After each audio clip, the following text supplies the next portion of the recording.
Hai semua, ketemu lagi sama gue Sarah di Sobat Talks. Dan kali ini gue gak sendiri. Seperti biasa gue bersama Ika.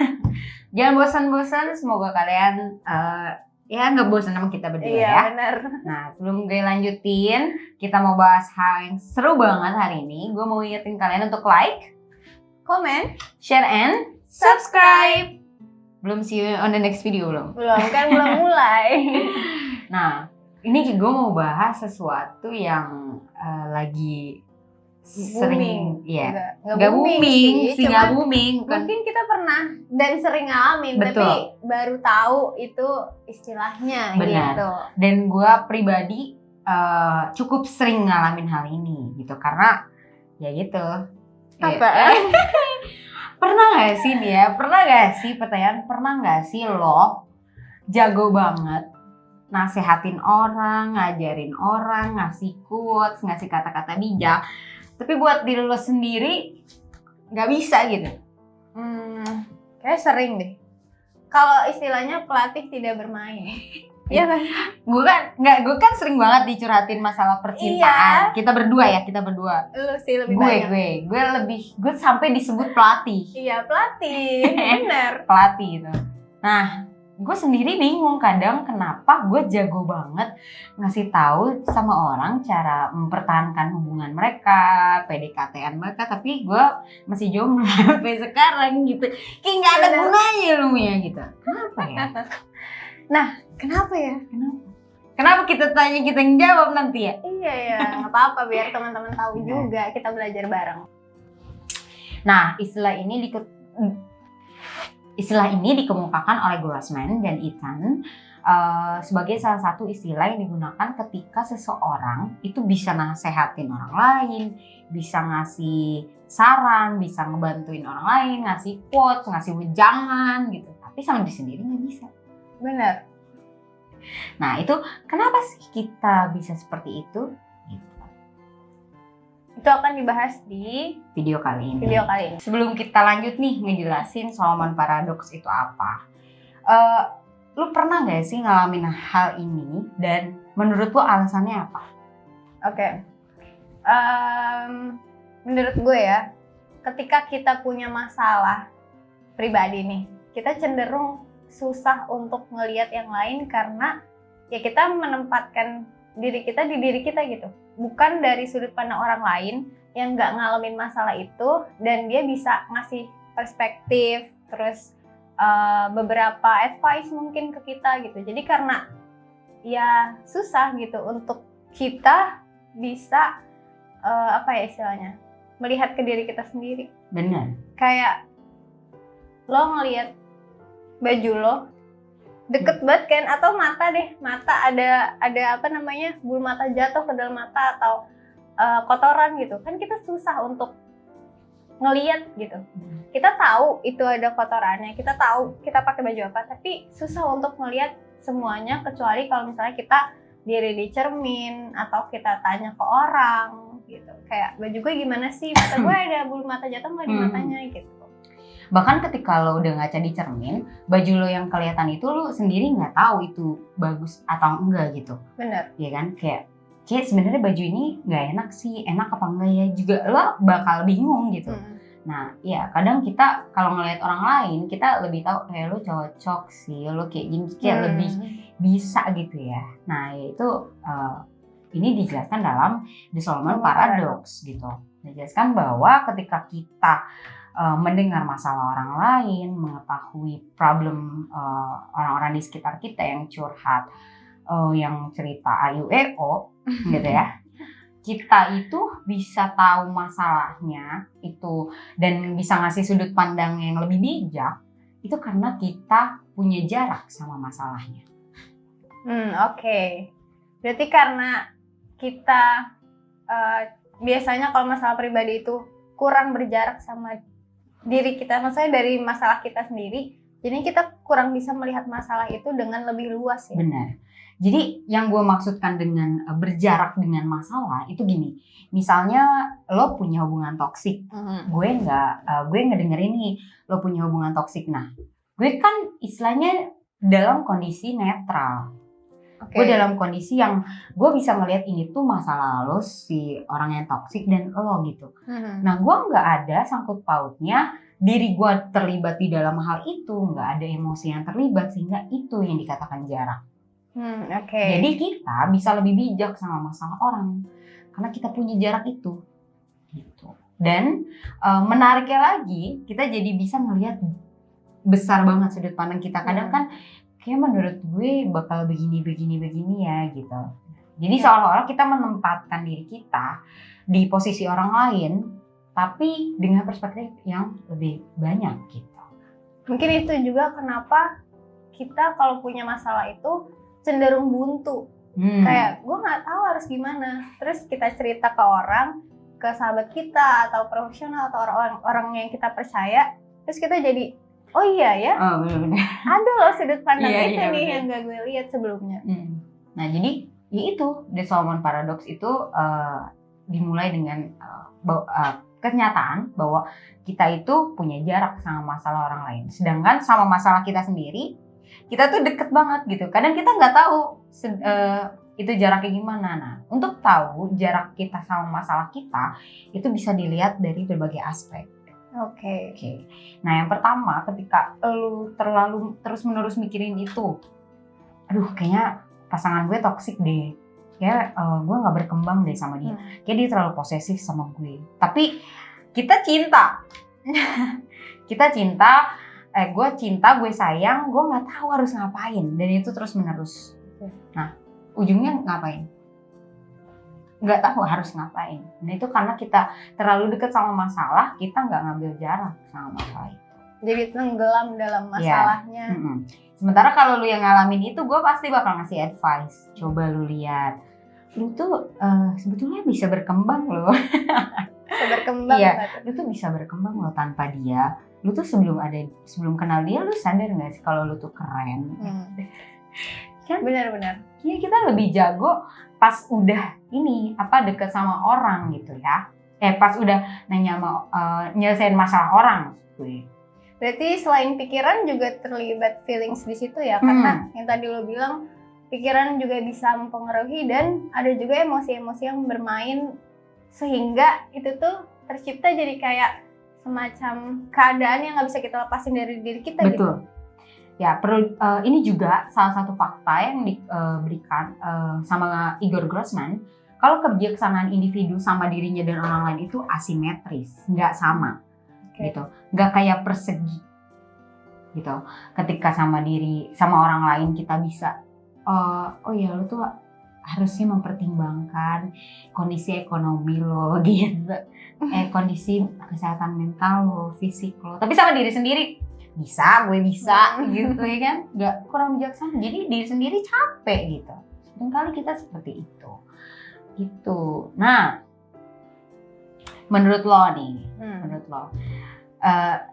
gimana sih supaya lo tuh tahu kalau sebetulnya diri lo harusnya bisa melihat adanya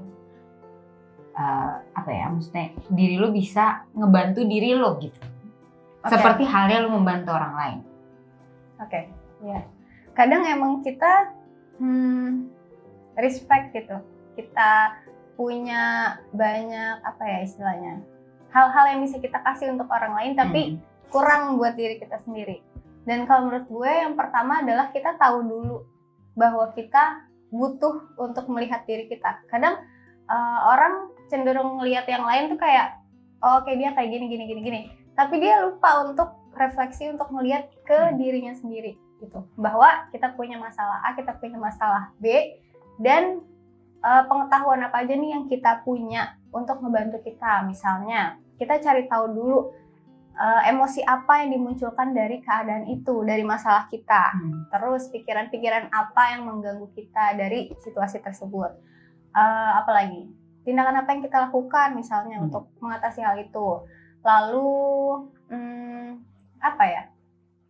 apa menurut lo? Nah menurut gue ya tadi gue setuju banget ya sama lo, karena begitu kita ngebantuin orang, kita menguraikan pemikirannya, perilakunya dan pilihannya itu ternyata ada ABC gitu, dan dia milih yang salah gitu, kita tuh bisa tahu ya. Nah itu tadi.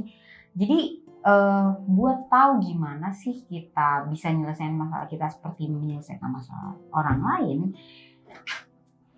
ini mungkin kasarnya memposisikan diri kita sebagai masalah kita tuh ke masalah orang dan diri kita sebagai yang ditanyain. Bisa kayak gitu gak? Naruh jarak yang sama. Jadi ibaratnya kita ada di sepatunya orang lain gitu, pinjam sepatunya orang lain. Betul. Kita lagi memakai sepatunya orang lain. Istilahnya mungkin kasarnya seperti itu.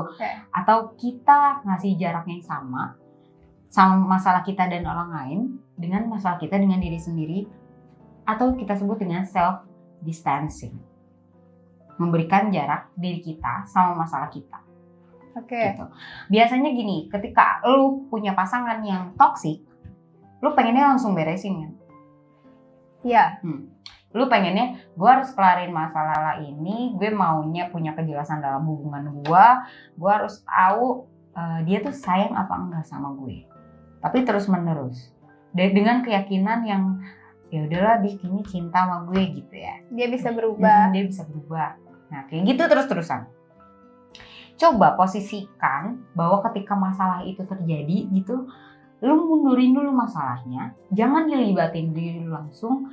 Lu lihat bahwa oh ya kayaknya gue perlu ruang lagi untuk berpikir.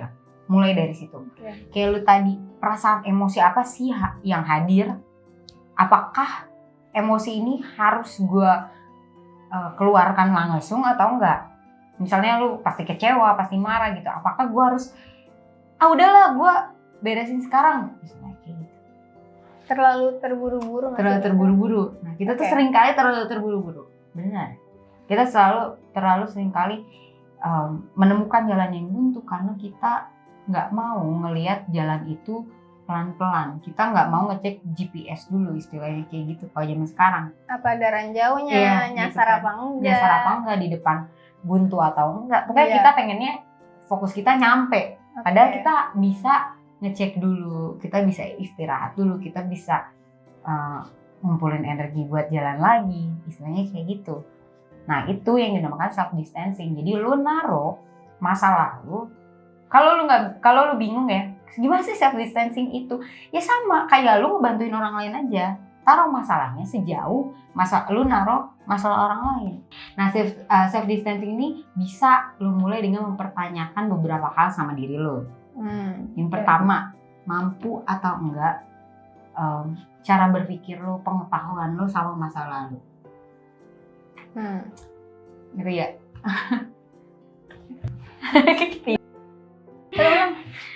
Seberapa mampu atau seberapa banyak pengetahuan lo tentang masalah?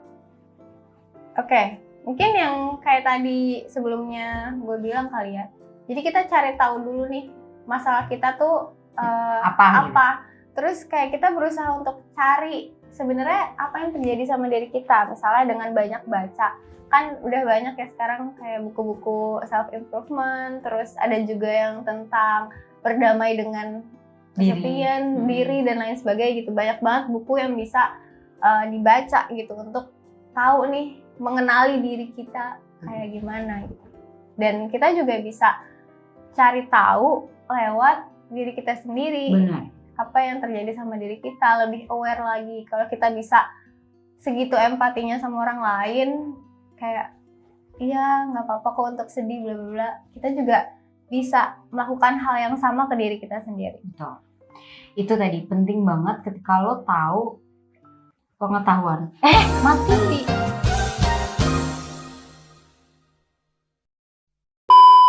Harus tahu nih, ketika lo punya masalah, lo tahu nggak masalah lo namanya apa gitu.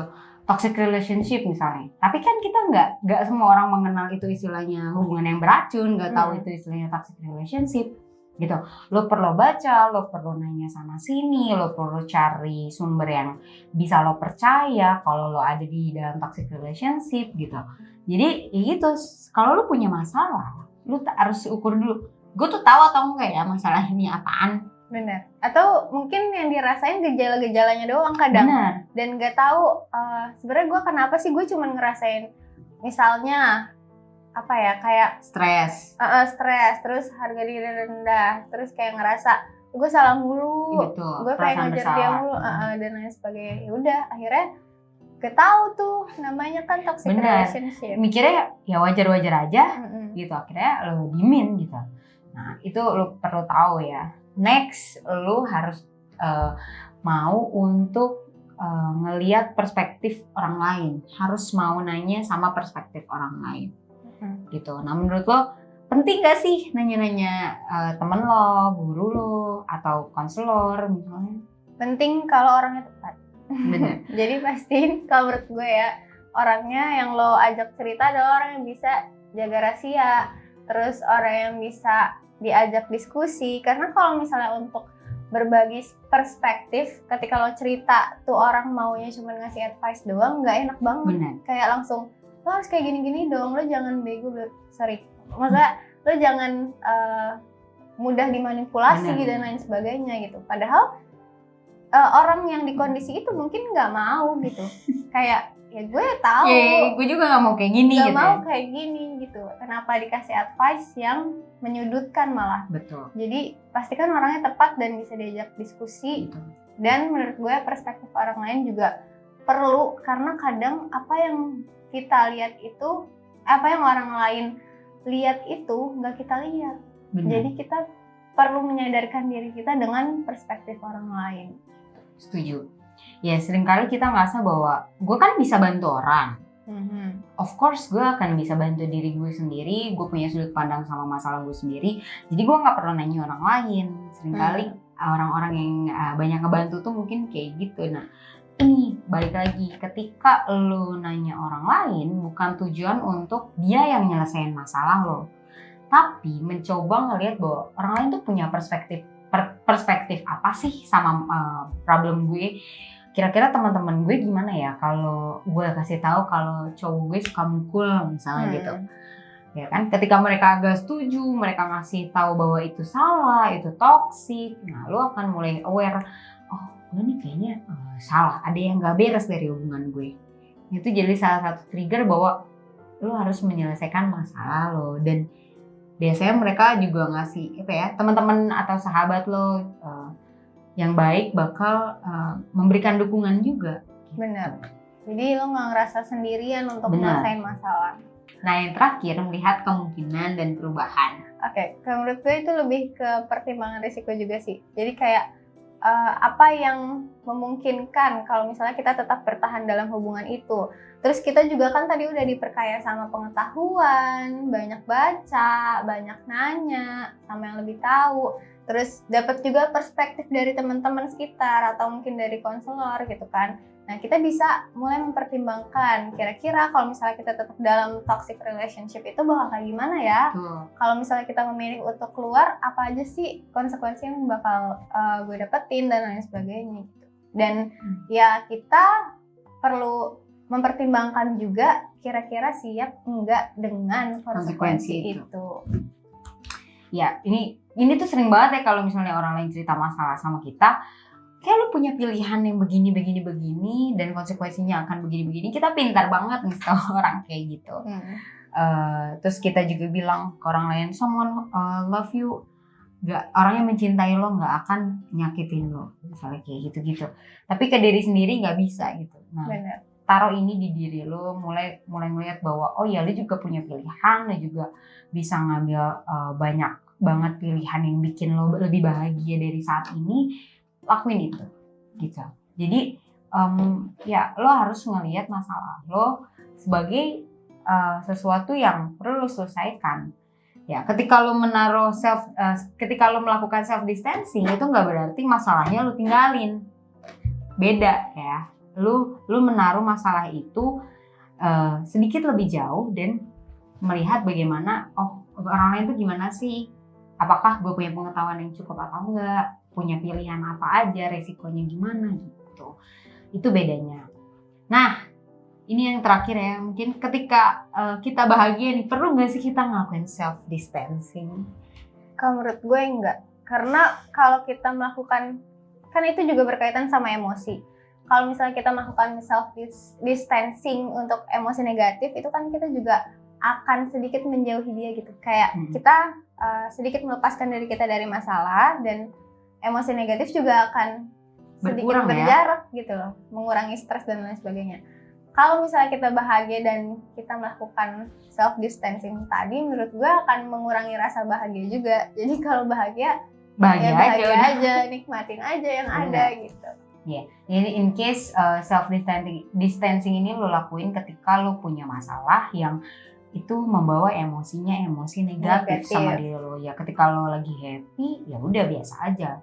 Nah dari self distancing ini bisa kita lihat ya, dia akan ngebantu kita untuk regulasi emosi, nggak langsung meledak-ledak emosinya. Kita juga bisa ngurangin stres, kayak gitu. Mengurangi cemas dan lain sebagainya. Kita juga jadi punya banyak insight baru, kita jadi bisa nyelesain masalah dengan lebih baik gitu caranya gitu. Dan nggak cuman jadi pelatih gitu ya. Ya jadi ya buat kalian yang jago gitu ya ke orang lain tapi ke diri sendiri bingung, coba lakukan self distancing. Benar, dan ini juga sebenarnya bisa jadi kesadaran untuk kita yang mendengarkan cerita orang. Karena kadang kalau kita dengar cerita orang gregetan sendiri, kayak lo udah putus berkali-kali atau lo udah disakitin berkali-kali masih aja gitu kan, mau balik-balik dan balik gitu, kayak jatuh ke lubang yang sama. Menurut kita gitu, tapi kan orang yang ngejalanin mungkin dia belum sadar dan belum memahami bahwa itu sesuatu yang buruk buat dia. Jadi kita juga nggak boleh ngejudge, oh lo kayak gini ya emang udah deh gue capek ngurusinnya gitu. Kita perlu memberikan dia pilihan-pilihan atau mungkin membantu dia mengenali sebenarnya apa sih yang terjadi sama dirinya dia. Ya, gue setuju ya. Dibandingkan dengan ngomong, gue kayak kalau jadi lo nggak bakal kayak gitu sih. Nah, benar. Ya, daripada kayak gitu, mending saranin dia buat coba lo tenang dulu. Kita lihat nih masalah lo kan gini. Wajar kalau lo ngerasa susah, wajar kalau lo sedih gitu. Lebih memvalidasi emosi dia itu lebih baik ya dibanding dengan kalau gue jadi lo sih, gue bakal mutusin dia ya. Iya. Itu not helping ya. Kayak ya lo nggak tahu rasanya gimana gitu. Mungkin dia akan ngomong kayak gitu atau kayak mendem, ayo gue ngecerita lagi sama dia. Nah gitu. Jadi pelan-pelan, perlahan self distancing itu sesuatu yang bisa lo latih. Memang nggak mudah. Memang mungkin ini bukan hal yang terbiasa untuk kita lakukan, but we need to try it.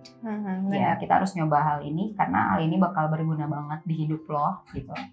Karena kita juga lagi nyoba hal ini ya gitu. Dan ingat, lu tuh nggak punya tanggung jawab untuk nyelesain masalah orang lain, tapi lu punya tanggung jawab nyelesain masalah diri lu. Betul.